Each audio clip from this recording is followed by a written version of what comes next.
Pakistani air force की हार के करार तो बहुत सारे हैं। 47 में हारे, 65 में हारे, 71 में हारे, 99 में हारे और उसके बाद 2025 में ऑपरेशन सिंदूर में भी हारे।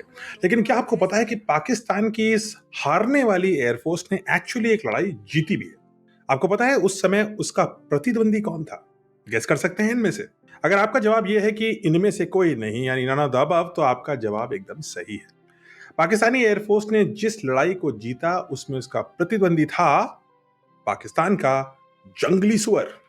जी हाँ, एक दफा ऐसा भी आया जब पाकिस्तान की आर्मी और एयरफोर्स ने अपने ही जंगली सुअरों के खिलाफ एक सिविल वॉर यानी आंतरिक युद्ध छेड़ दिया था।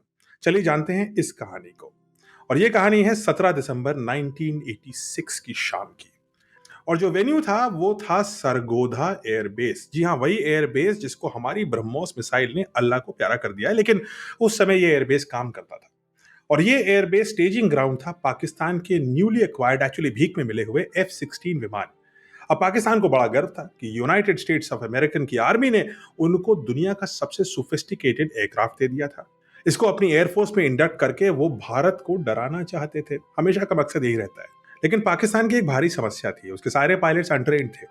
तो इसलिए सरगोदा एयरबेस पे उसने F-16 को लैंड कराया और वहां से शुरू हुई पाकिस्तान के एयरफोर्स की पायलट्स की ट्रेनिंग दुनिया के सबसे एडवांस्ड एयरक्राफ्ट यानी F-16 पर।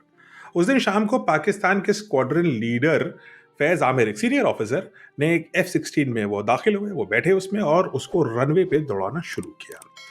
सरगोदा एयरबेस के रनवे पे दौड़ता हुआ ये F-16 शाम के वक्त काफी ओवर कॉन्फिडेंस में थे स्क्वाड्रन लीडर साहब, और उनको लगा कि इतना एडवांस्ड एयरक्राफ्ट है, किस बात का डर। जैसे ही उन्होंने कुछ स्पीड पकड़ी तभी एक फिदायीन पाकिस्तानी सुअर एकदम से प्लेन के सामने आया रनवे पे। सुअर आगे आगे दौड़ रहा है, प्लेन पीछे पीछे दौड़ रहा है। अब ओवर कॉन्फिडेंस में स्क्वाड्रन लीडर साहब ने देखा ही नहीं कि सामने सुअर है। जब तक देखा, ब्रेक लगाया, तब तक बहुत देर हो चुकी थी। सुअर और F-16 आपस में कोलाइड हुए। फिदायीन सुअर तो मौके पे ही मारा गया, लेकिन उस इंपैक्ट से F-16 अगले कुछ सेकंड में आग का गोला बन गया और उसी रनवे पर ये F-16 भी धराशायी हो गया। ये तो वैसी बात है जैसे पाकिस्तान का कोई बैट्समैन नॉन स्ट्राइकर एंड पे ही रन आउट हो जाए। बिना उड़े प्लेन डिस्ट्रॉय हो गया, और वो भी एक जंगली सुअर द्वारा। यानी कि युद्ध के पहले दिन जंगली सुअरों ने अपना एक साथी तो खोया, लेकिन पाकिस्तान का एक एडवांस्ड फाइटर जेट धराशायी कर दिया। आगे की स्टोरी पार्ट 2 में।